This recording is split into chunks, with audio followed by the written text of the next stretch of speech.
आप देख रहे हैं लोकोत्तर न्यूज और मैं हूं आपके साथ हर्षिता। उज्जैन पुलिस ने नकली नोट छापने वाली फैक्ट्री का भांडाफोड़ करते हुए 2 युवकों को गिरफ्तार किया है, जिनके पास से 17 लाख रुपए से अधिक नकली नोट और प्रिंटर बरामद किए गए हैं। इनका एक साथी फिलहाल फरार है। आज पुलिस कंट्रोल रूम में एसपी प्रदीप शर्मा ने नकली नोट छापने वाले गिरोह का पर्दाफाश करते हुए बताया कि उज्जैन क्राइम ब्रांच और चिमनगंज मंडी पुलिस ने नकली नोट छापने वाले गिरोह के शातिर बदमाश हिमांशु गौसर और दीपेश चौहान निवासी उज्जैन को गिरफ्तार किया है, जिनके पास से 500 रुपए के 17.5 लाख रुपए के नकली नोट के अलावा नोट छापने की मशीन और स्याही के अलावा अन्य उपकरण बरामद किए गए हैं।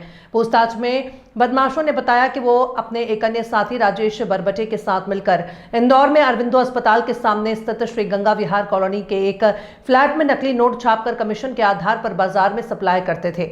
एसपी प्रदीप शर्मा ने बताया कि हिमांशु गौसर इसके पहले भी उज्जैन और इंदौर में नकली नोट छापने के मामले में पकड़ा जा चुका है, जो जेल से बाहर आने के बाद फिर से नकली नोट छापने लगा था। 17.5 लाख रुपए के नोट क्राइम और चिमनगंज की टीम ने मिलकर पकड़े हैं। इसमें 2 लोगों को गिरफ्तार किया गया, हिमांशु उर्फ चीनू गौसर और दीपेश चौहान। अभी एक आरोपी इंदौर का राजेश बरबटे ये फरार है।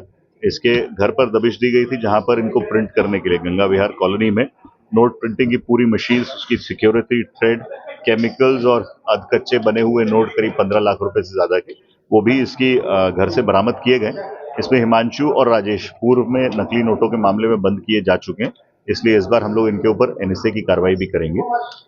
ये 17.5 लाख रुपए के नोट अभी तक जो पूरी तरह बरामद हुए हैं, इसमें बहुत एक सरप्राइजिंग बात यह है कि अपने यदाकदा देखने को मिलता है कि नकली नोटों में सीक्वेंसिंग अलग अलग हो और आगे पीछे उनकी प्रिंटिंग हो, चिपकाने की आवश्यकता नहीं हो। तो इन्होंने बहुत हाई टेक्नोलॉजी का यूज करने के बाद ही ये नोट प्रिंट किए हैं और सामान्य परिस्थिति में ये गड्डियों में इन नोटों को मिक्स करके बाजार में चलाने का प्रयास करते थे।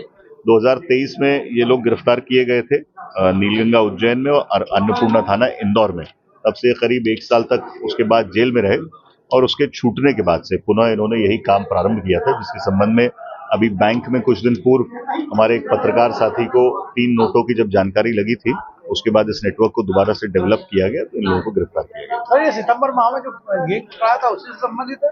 उससे भी हम पूछताछ कर रहे हैं। उसके जो ऑलरेडी जो पिछली बार हम लोगों ने जिन लोगों को गिरफ्तार किया था, हालांकि दोनों की प्रिंटिंग मेथोडोलॉजी में फर्क है, परंतु उस अपराध में जो आरोपी ऑलरेडी जेल में है और जिनको अभी हमने रिमांड पे लिया, इनसे पूछताछ की जाएगी और अगर इनका कोई कनेक्शन है तो सभी को संबंधित अपराधों में आरोपी बनाया जाएगा। ये कब से कर रहा है?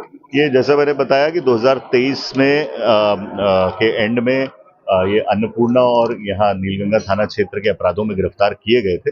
उसके बाद ये लंबे समय तक ऑलमोस्ट 1 साल के आसपास ये लोग जेल में रहे और उसके बाद इनकी जमानत हुई और उसके तत्पश्चात इन्होंने पुनः ये कार्रवाई प्रारंभ की थी। अब तक कितने नोट चला?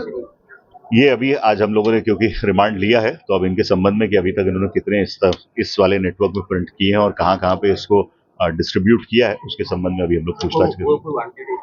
एक राजेश बरबटे है, ये इंदौर गंगा विहार कॉलोनी का रहने वाला है। ये अभी इसमें फरार है और उसके लिए 10,000 रुपए का इनाम भी घोषित किया है। इनमें से ये क्या कमीशन पे भी? ये सामान्य तौर पर 1 लाख रुपए में 10 लाख रुपए के नोट उपलब्ध कराते थे। तो जैसे हमने 17 लाख रुपए के अभी नोट पकड़े हैं, तो उनकी जो इनका ट्रांजैक्शन वैल्यू है वो 1,70,000 रुपए और 15 लाख रुपए के आसपास इनके प्रिंटेड नोट रखे हुए हैं, जिसको ये करीब 1.5 लाख रुपए में डिस्ट्रीब्यूट किया। असली नोट भी पकड़ा है इनसे? कुछ सामान्य करेंसी बरामद की गई है, बट अभी वो उसकी क्वांटिफिकेशन हमने नहीं की। मास्टरमाइंड में हिमांशु उर्फ चीनू गौसर, ये इसका मास्टरमाइंड है और इसका एक साथी है दीपेश चौहान और राजेश बरबटे। ये तीनों ही इसमें पूरे मास्टरमाइंड है और ये पूर्व में भी जेल में रहे। और जैसा मैंने बताया कि नकली नोट एक राष्ट्र विरोधी अपराध है, इसलिए इसके बाद इनका एनएसए की कार्रवाई भी की जाएगी।